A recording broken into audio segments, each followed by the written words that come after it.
Halo guys, welcome back again to my channel. Bersama saya Hansen di sini, dan seperti biasanya setiap harinya saya akan membuatkan video seputar cryptocurrency. So, bagi teman-teman yang tertarik seputar cryptocurrency, boleh jangan lupa bantu saya like dan juga subscribe.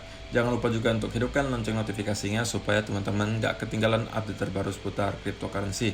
Apa kabar hari ini teman-teman semuanya? Mudah-mudahan baik-baik semua, sehat-sehat dan terhindar dengan yang namanya corona. Pada hari ini pastinya kita akan update lagi soal Bitcoin, karena Bitcoin semalam ngepam ya dari 37-an ke 39, hampir 40 ribu. Kira-kira apa yang terjadi dan prediksi selanjutnya seperti apa, kita akan bahas di video kali ini. Dan juga nanti ada sedikit soal Ethereum, karena hari ini Ethereum akan ada event besar, Ethereum Hard Fork, dan akan dimulai beberapa jam setelah ini. Jadi kalau misalnya teman-teman tertarik seputar semua itu, stay tune terus sampai ke video. Kita mulai videonya sekarang. Let's go. Oke guys, seperti biasa kita akan mulai dari coin market cap dulu. Pada hari ini secara global market cap crypto itu berada di angka 1,63 triliun dolar atau naik 4,53%. Bitcoin sendiri di 39.300-an, naik 3%. Ethereum naiknya lumayan, hampir 8% ke 2.694. Binance 333 dolar, kemudian Cardano 1,37, XRP 0,72, Dogecoin 0,19, Polkadot 19,2 dolar, naiknya 9%, dan dalam 7 hari terakhir Polkadot naiknya lumayan ya, hampir 30%. Oke, jadi itu adalah outlook sementara dari beberapa top coin yang ada. Sekarang kita masuk dulu ke berita terbaru. Jadi ada datang dari Uruguay. Di sini dikatakan senator introduce bill to enable use of crypto for payments. Jadi ada seorang senator di Uruguay yang merencanakan untuk menerima kripto sebagai pembayaran. Tetapi menariknya di sini bahwa dia tidak menyebutkan kripto apa yang akan diterima. Kalau misalnya El Salvador kemarin kan menerima pembayaran memakai Bitcoin gitu ya. Kalau di sini tidak disebutkan, hanya disebutkan crypto adoption. Jadi mereka merencanakan crypto adoption. Dan bedanya lagi dengan El Salvador, mereka hanya berfokus ke pembayaran untuk bisnisnya dulu. Orang-orang yang membuka bisnis itu direncanakan untuk bisa memakai kripto, tapi kriptonya juga tidak disebutin apa. Dan juga bedanya kalau misalnya di El Salvador itu kan Bitcoin dijadikan sebagai legal tender, istilahnya seperti mata uang yang legal di negara tersebut. Tapi kalau di Uruguay ini hanya direncanakan untuk diterima sebagai pembayaran oleh pebisnis di Uruguay. Itu aja bedanya gitu ya. Nah, sekarang juga ada berita dari Cointelegraph yang menyebutkan analis itu debat gitu ya. Kira-kira Ethereum London Hard Fork ini udah price in atau belum? Apakah buy the rumor, sell the news? Ataukah setelah ini Ethereum akan terus meroket setelah Ethereum Hard Fork terjadi? Jadi masih ada banyak sekali pro dan kontra lah istilahnya gitu ya. Tapi akan kita bahas lebih lanjut nanti. Sekarang kita masuk dulu ke chartnya Bitcoin ya. Dan teman-teman bisa lihat sendiri, kita mulai dari daily chart dulu. Oke.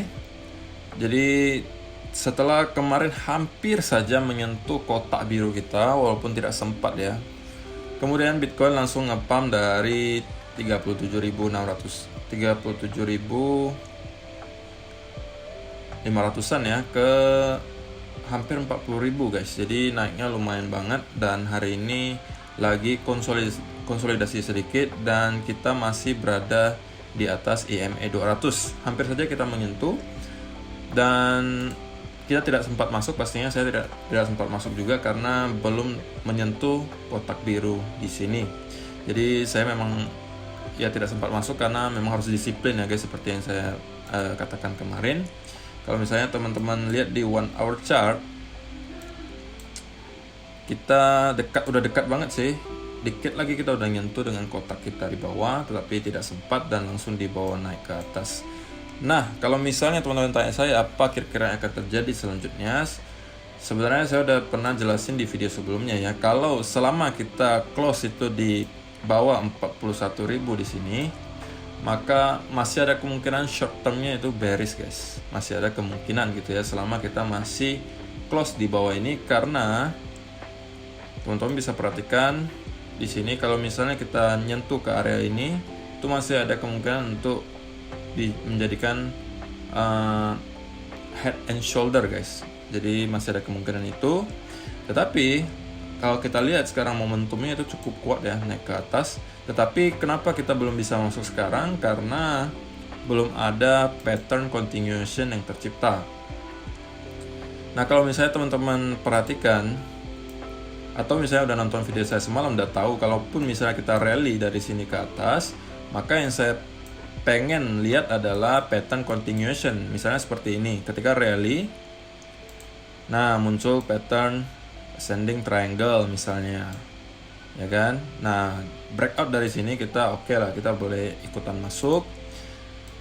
Ya walaupun stop loss harus super ketat karena kita masih berada di area di bawah 41.000 ini.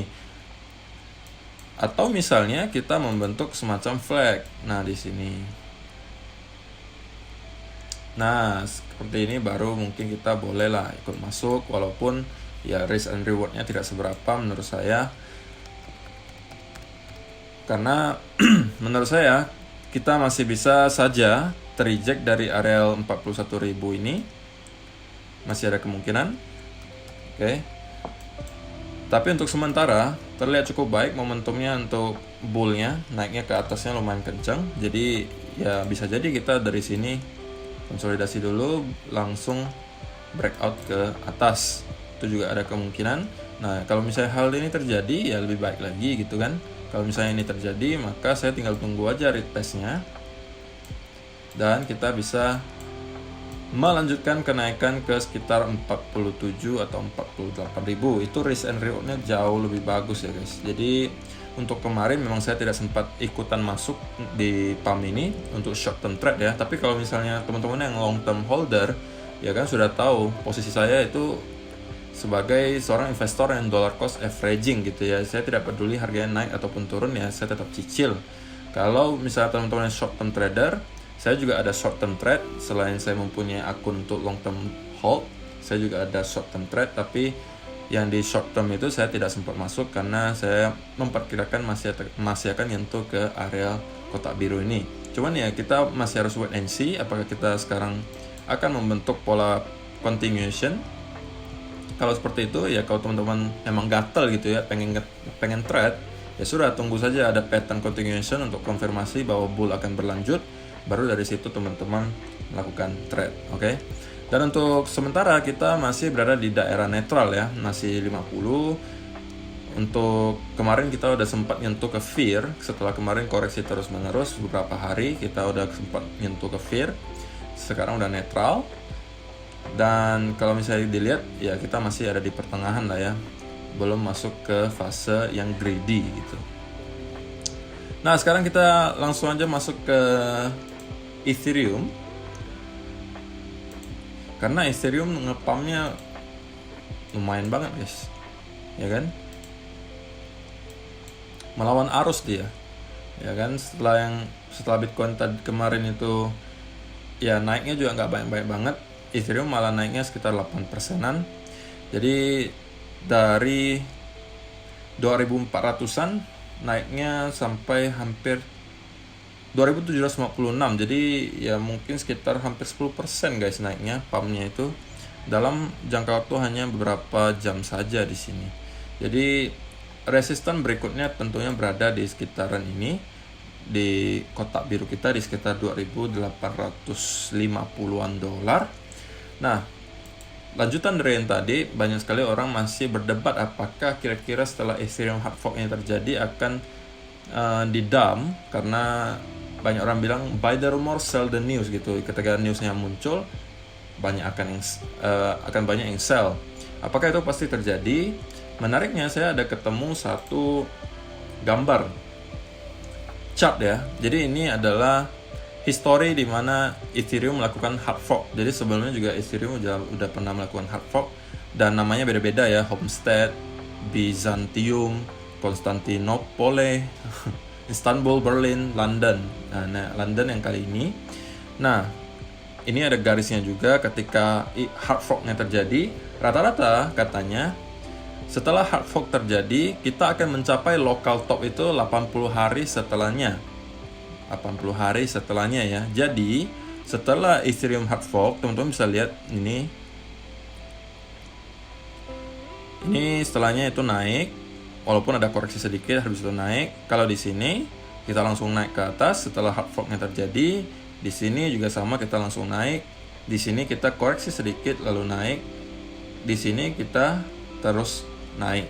Nah, berarti kita bisa ambil kesimpulan bahwa biasanya sebulan atau 2 bulan bahkan 3 bulan setelah terjadi terjadi hard fork di Ethereum, itu biasanya Ethereum akan berada di atas harga sebelum hard fork. Ya, pada intinya kemungkinan besar itu akan naik 2 atau 3 bulan setelahnya gitu ya. Jadi secara historis seperti itu. Jadi setelah hard fork itu biasanya local topnya akan terjadi 80 hari setelahnya. Jadi kita masih bisa expect, ya kalaupun ada koreksi, mungkin koreksi yang minor aja, koreksi sedikit. Setelah itu kita bisa melanjutkan kenaikan ke atas. Cuman itu secara fundamental ya gitu ya. Bukan fundamental, secara historis gitu. Nah, kalau misalnya teman-teman tanya kapan terjadi London hard fork, itu dalam waktu kurang lebih 7 jam lagi. Ini ada countdown-nya. 7 jam 32 menit lagi. Jadi udah nggak lama lagi, sekarang udah sekitar jam 12, berarti jam 7.30-an kita akan ngelihat London hard fork. Kalau misalnya secara technical analysis, menurut saya ya resistance pertama yang harus kita tembus adalah di area ini, di area 2874. Sebelum kita bisa membicarakan ke angka 3000-an, ini adalah area yang sangat signifikan karena sudah berkali-kali kita terreject cukup kuat dari area ini.